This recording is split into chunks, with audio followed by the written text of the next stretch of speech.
Hello friends, பாருங்க என் கையில் வெண்பூசணி வச்சுருக்கேன். இதை வச்சு சூப்பராக இன்றைக்கி புரட்டாசி முதல் சனிக்கிழமை ஸ்பெஷலாக நம்ம காசி ஹல்வா ரெடி பண்ணிக்கலாம். அதுக்கு இந்த மேலே இருக்கிற தோல் பகுதியும் உள்ளே இருக்கிற விதை பகுதியும் நீக்கிட்டு இதை கிரேட்டர் வச்சு துருவி எடுத்துக்கலாம்.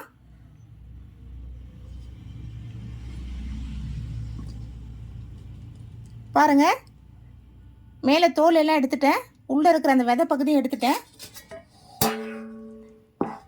இப்போது இந்த மாதிரி ஒரு கிரேட்டர் இல்லைன்னா சீவல் இருக்கும், அதை வச்சு இதை துருவிக்கலாம்.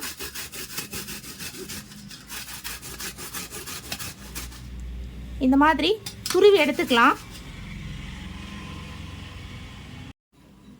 துருவி எடுத்தாச்சு.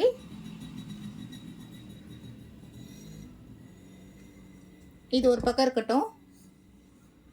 இப்போது இந்த துருவன பூசணிக்காயில் தண்ணி இருக்கும், அந்த தண்ணியை நல்லா புழிஞ்சு எடுத்து வேறு ஒரு பவுலில் சேர்த்துக்கலாம்.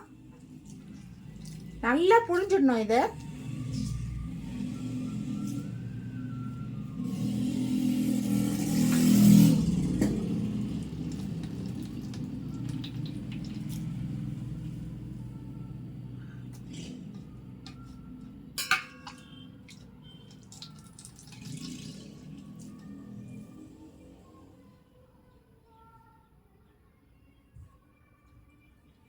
இப்போது இந்த தண்ணியை இன்னொரு பவுலில் சேர்த்து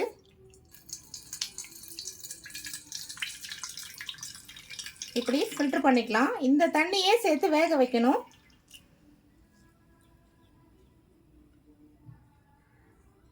அவ்வளோதான் ஃப்ரெண்ட்ஸ், சூப்பராக புழிஞ்சு எடுத்துட்டேன். இப்போது ஹல்வா ரெடி பண்ணிக்கலாம்.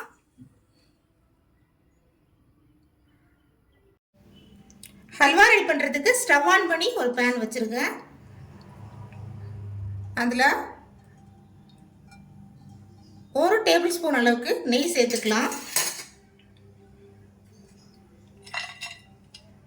நெய் சூடானதும் கொஞ்சம் போல் முந்திரி உடைச்சி விட்டு சேர்த்துக்கலாம்.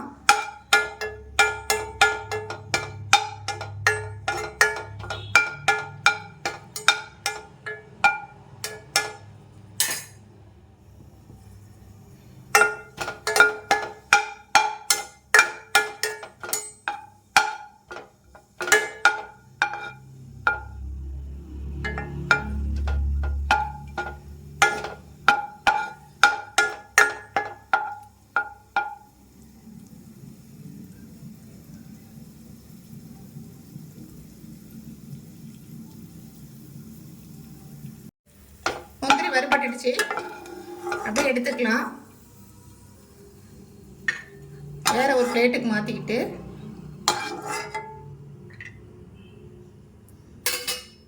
அதே நெய்யில் நம்ம புழிஞ்சு வச்சல பூசணிக்காய் அதை சேர்த்துக்கலாம். சேர்த்துட்டு இந்த நெய்யிலே நல்லா இப்படி வதக்கிக்கலாம். நெய்யிலே நல்லா வதங்கட்டும்.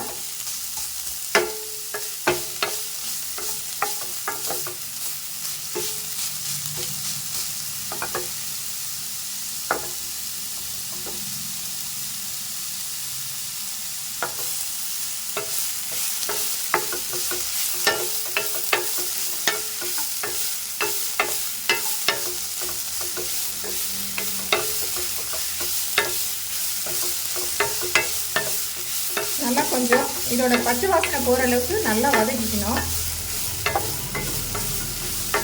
இதில் இருக்கிற தண்ணி எல்லாம் அப்படியே சுண்டி வரும். நல்லா வதங்கட்டும். நல்லா சுருளை வதங்கிடுச்சு. இப்போது இதில் இருந்து ஃபில்டர் பண்ணோம்ல, அந்த தண்ணியே சேர்த்துக்கலாம். இதில்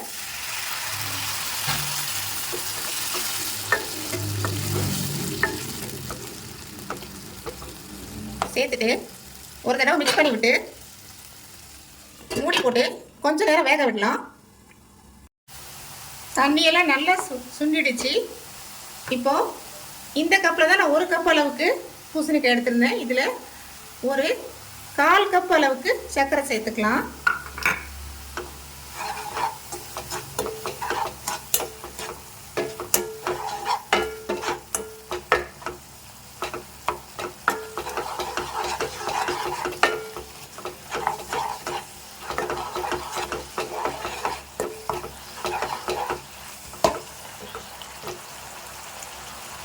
சர்க்கரை நல்லா கரைஞ்சதும் கொஞ்சம் போல் எல்லோ ஃபுட் கலர் சேர்த்துக்கலாம்.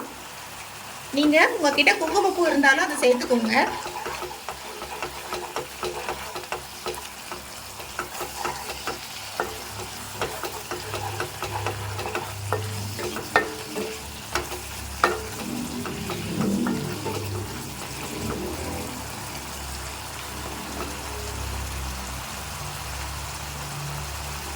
சர்க்கரை நல்லா கரைஞ்சி சுருண்டு வரட்டும்.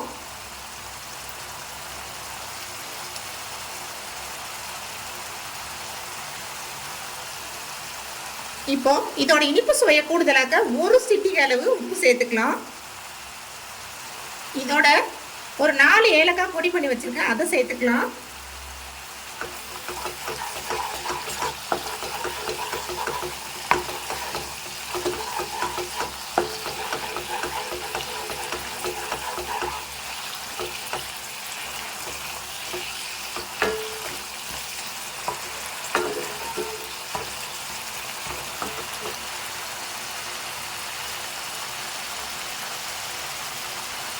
நல்லா சுருண்டு வரட்டும். இப்போ இன்னும் கொஞ்சம் போல் நெய் சேர்த்துக்கலாம்.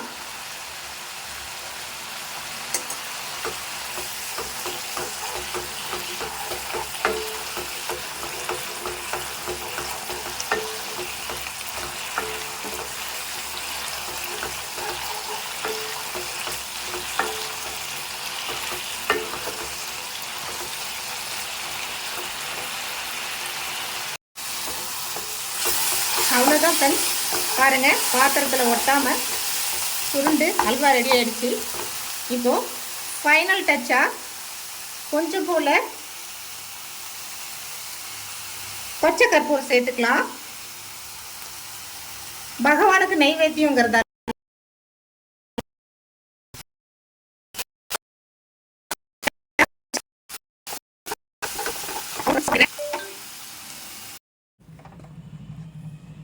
பாருங்கள் ஃப்ரெண்ட்ஸ், சூப்பராக நெய் ததும்ப நம்ம காசி ஹல்வா ரெடி ஆகிடுச்சு. இதே மாதிரி நீங்களும் ஒரு தடவை ட்ரை பண்ணி பாருங்கள். சூப்பராக இருக்கும் இந்த ரெசிபி. பகவானுக்காக சூப்பராக தயாராகிடுச்சு. இந்த ரெசிபி உங்களுக்கு பிடிச்சிருந்தா லைக் பண்ணுங்கள், உங்கள் ஃப்ரெண்ட்ஸ் அண்ட் ரிலேட்டிவ்ஸுக்கு மறக்காமல் ஷேர் பண்ணுங்கள். அப்படியே நம்ம சேனலை சப்ஸ்கிரைப் பண்ண மறக்காதீங்க. Thank you friends.